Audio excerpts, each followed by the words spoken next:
Okay, so today we are going to make an Egyptian flatbread. You will need 4 ingredients: milk, salt, flour, and eggs. To start us off, you're going to need to preheat your oven to 375 degrees. Once you have that preheating, make sure you line your baking sheet with parchment paper or spray it with cooking spray. The first ingredient you're going to need to measure out is 1 cup of flour.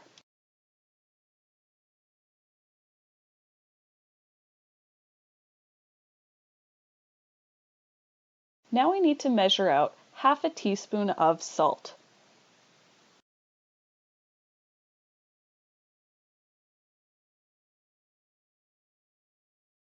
Now let's combine our flour and salt together and then create a well in the center of our flour mixture.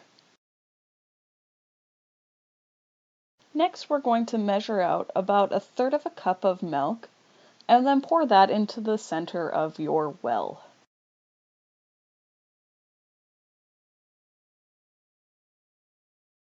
Finally, we're going to need to measure out 1 tablespoon of oil and also add that into the well.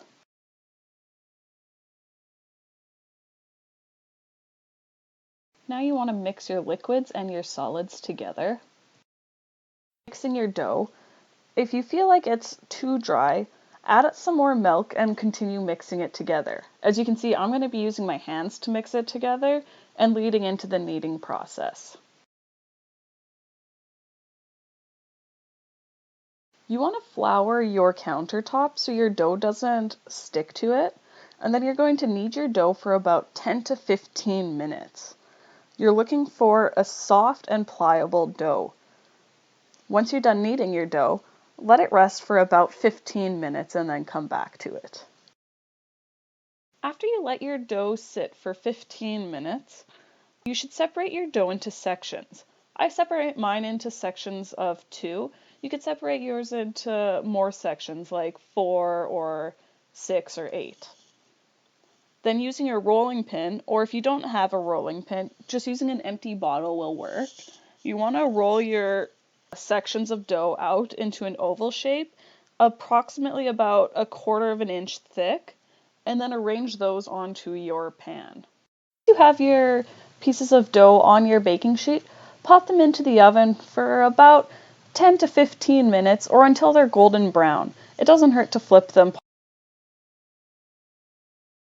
Chop about half of a small onion and add it into your bowl.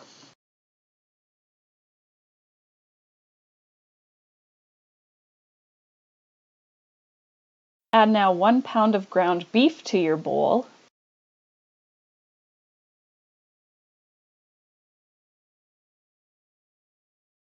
You're going to want to crack your egg and separate the egg yolk from the egg white. I'm using the method by just dropping the egg yolk between the 2 halves of the eggshells, or you can dump the egg yolk into your hand and let the egg whites drip from your hand into a separate bowl. Then you want to add that egg yolk into your meat mixture, and that's going to act as a binding agent for that meat mixture.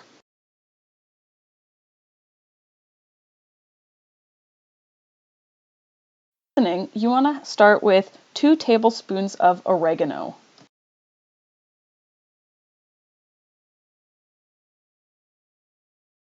Finally, you just want to add a little bit of salt and pepper just to taste. So go ahead and get in there with your hands and mix up your meat mixture. If that really grosses you out, you can use a wooden spoon. I just find using your hands, you get a better mix of all your seasonings in with your meat.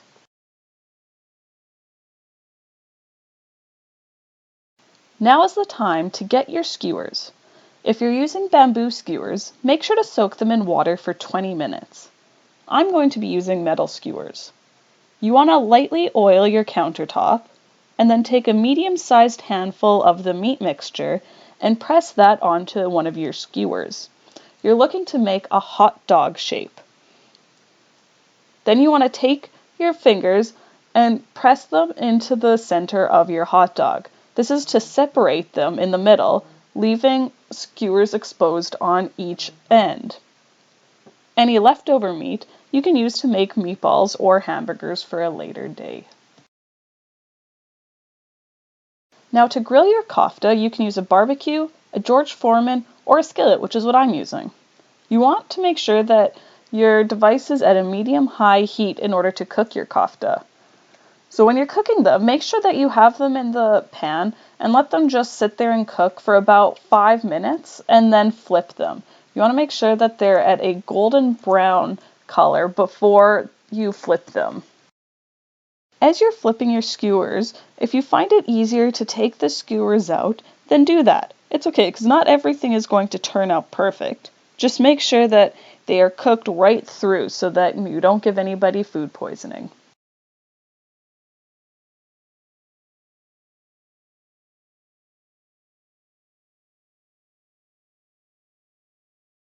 Your flatbread and your kofta with your quinoa salad, and I would suggest adding a little tzatziki sauce. Enjoy!